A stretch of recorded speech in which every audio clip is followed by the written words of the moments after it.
ভয়াবহ বন্যায় আটকা পড়েছেন দেশের ৯টি জেলার সাধারণ মানুষ। এর মধ্যে সবচেয়ে বেশি ক্ষতিগ্রস্ত হয়েছে ফেনী জেলায়। ভারী বৃষ্টি ও ভারতের উজানের পানিতে স্মরণকালের ভয়াবহ বন্যার কারণে বিভিন্ন স্থানে সড়কে ভাঙন ও পানি উঠায় যোগাযোগ বিচ্ছিন্ন হয়ে গেছে। সেখানে উদ্ধার কাজও ব্যাহত হচ্ছে। পানির তীব্র স্রোতের কারণে নৌকা বা স্পিড বোট নিয়েও উদ্ধার কাজ সম্পন্ন করা যাচ্ছে না।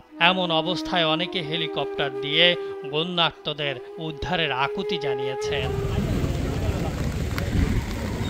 তাদের সেই আহ্বানে সাড়া দিয়ে অভিনেতা ইরফান সাজ্জাদ জানিয়েছেন তিনি উদ্ধারকারীদের হেলিকপ্টার ভাড়া দিতে রাজি, তবে এর জন্য প্রয়োজন দক্ষ কোনো রেস্কিউ টিম। স্যান্ডেলিনা সো, রূপচর্চায় আভিজাত্য। যারা বন্যার্তদের উদ্ধার করতে পারবেন সঠিকভাবে।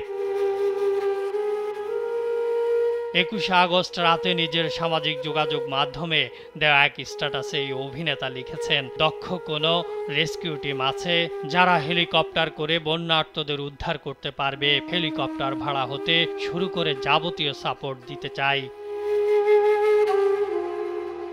সেই স্ট্যাটাসের মন্তব্যর ঘরে দক্ষ রেস্কিউ টিম খোঁজ করার কারণও জানান ইরফান সাজ্জাদ। তিনি লিখেছেন, হেলিকপ্টার ব্যবহার করে এমন আবহাওয়াতে উদ্ধারে যাওয়া সহজ কাজ নয়, এজন্য দক্ষ টিম প্রয়োজন।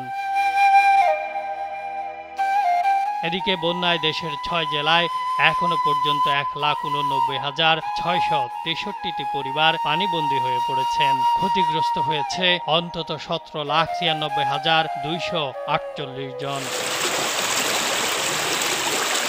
বিনোদন ডেস্ক, কালবেলা।